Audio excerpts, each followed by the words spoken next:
Il-gvern ta' Robert Sabela jeħtieġ li jbiddel id-direzzjoni ta' pajjiżna għaliex b'kull ġurnata li tgħaddi il-problemi qed jiżdiedu.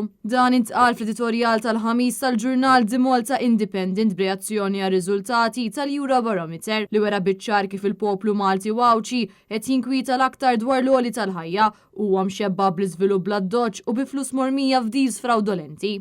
Fil-fatt il-ġurnali semmi l-bini li qed ikompli jiżdied detriment kbir għall-ambjent kif ukoll 400 miljun euro li jingħataw lil Stewart Vitals f'deal fraudolenti, miljuni li għadhom ma natawx lura lil poplu. L-editur jgħid li dan l-isħarriġ joħroġ fid-der kif Malta taħt il-gvern ta' Robert Sabela missejra fid-direzzjoni tajba, dan hekk kif 42% jemnu li pajjiżna qabad rotta ħażina.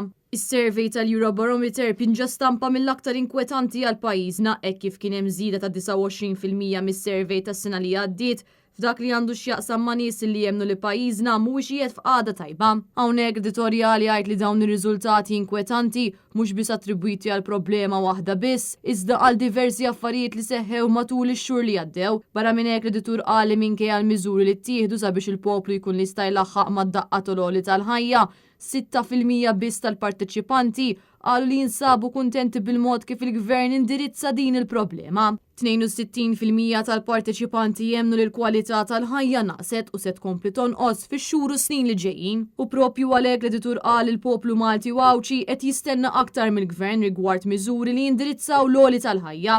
Fil-fatt kellu jkun il-Partit Nazzjonalista li joħroġ bis-soluzzjonijiet sabiex tittaffa d-daqqa tal-inflazzjoni u l-piż kbir tal-prezzijiet, proposti li Robert Sabela qed jibqa' jinjora.